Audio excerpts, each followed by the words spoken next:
3 dakika abi. Tamam. Onlar geri gelmez başlayacağız. Onları... Elhamdülillahi Rabbil alemin.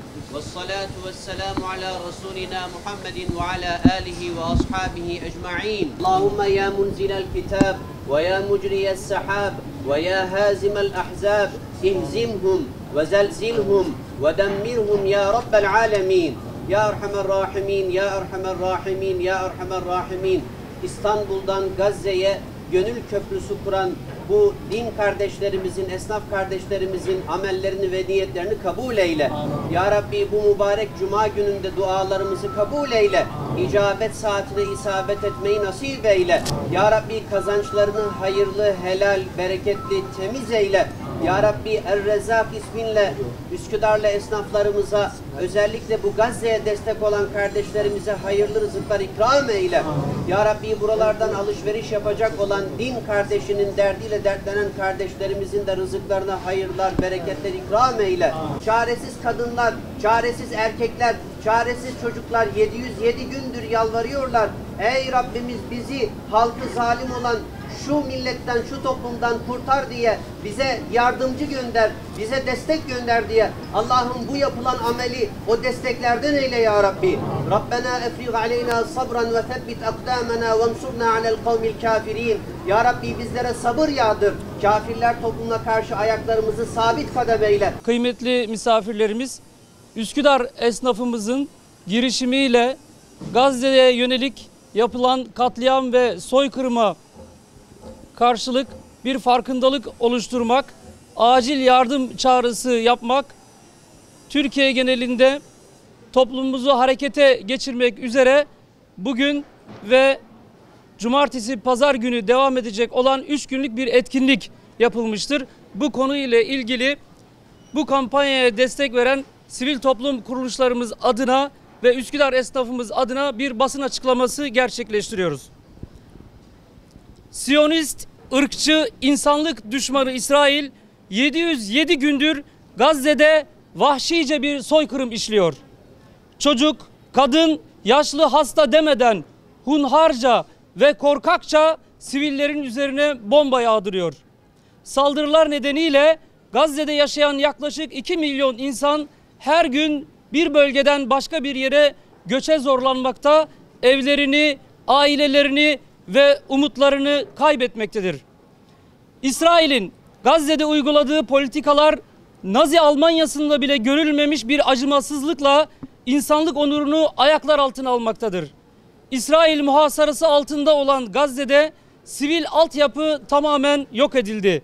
Bölgede gıda, su, ilaç ve hijyen malzemeleri kıtlığı yaşanıyor.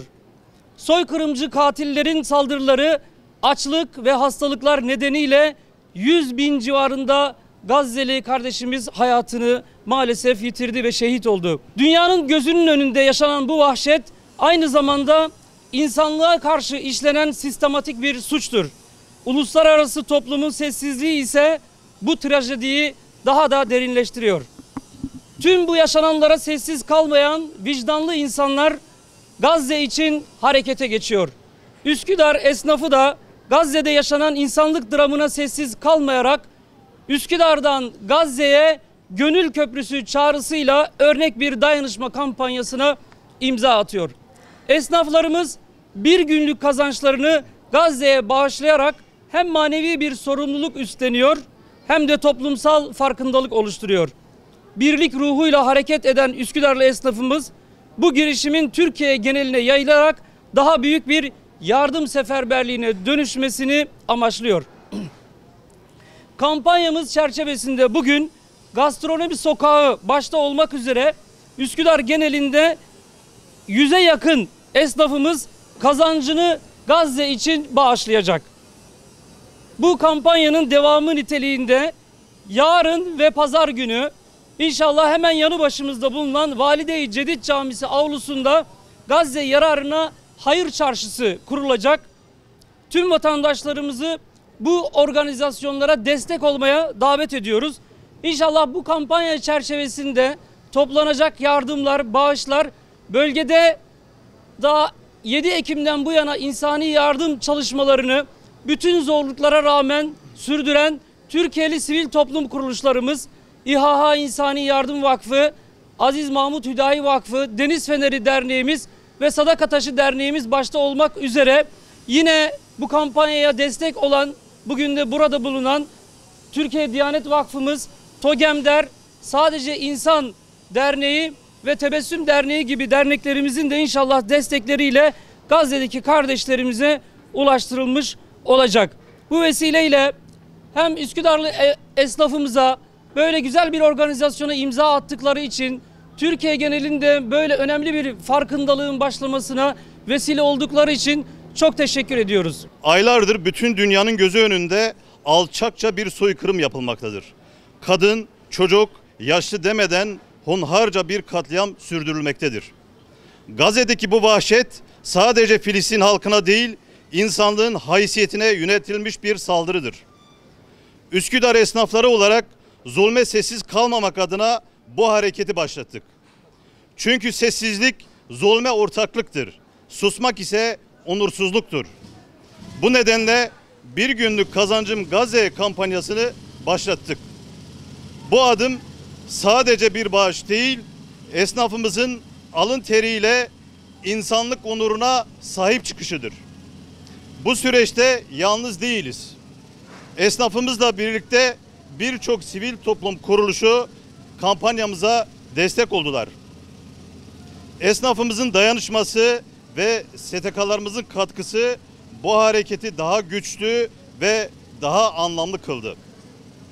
Kampanyaya katılan tüm esnaf kardeşlerime, yanımızda duran kıymetli STK'larımıza ve bugün burada bizlerle olan tüm katılımcılara şükranlarımı arz ediyorum. Üsküdar'dan yükselen bu sesin bütün dünyaya güzel bir örneklik teşkil etmesini temenni ediyorum. Saygılarımla. Biz Üsküdar esnafı olarak zaten Gazze'nin derdiyle dertleniyoruz. Bunun üzerine de STK'ların bize gelip böyle bir projemiz var dediğinde biz tabii ki de çok heyecanlandık ve buna katılıp neler yapabiliriz diye istişaresini yaptık ve sonuç olarak böyle büyük bir etkinlik oluştu. Bu proje gerçekten Türk halkımız tarafından da büyük destek gördü. Allah razı olsun hepsinden. Dükkanlar gerçekten şu anda tıklım tıklım. Sokak iğne atsanız yere düşmez. Yani bence Türk halkının bu konuyla ilgili ne kadar hassas olduğunu bir kez daha görmüş olduk. Biz de Üsküdar esnafı olarak öncelikle böyle bir hareket başlattığımız için tabii ki çok mutluyuz, gururluyuz. Ve bu meselenin sadece bir dini boyut değil, artık bir insani boyutu olduğunu bütün dünyaya göstermeliyiz. Türkiye olarak da böyle bir şeyin öncülüğünü yaptığımız için çok mutluyuz. Bugün Gazze için birleştik. Gazze için tüm esnaflarımız bir oldu. Tüm bir günlük ciromuzu Gazze'ye bağışlamak için buradayız ve çok mutluyuz. İnşallah bu savaş, inşallah her şey bittikten sonra çok daha güzel olur. Çocuklar annesiz kalmaz. Allah'ın izniyle her şey çok güzel olacak. Biz buna inanıyoruz. Her zaman Gazze'nin yanındayız.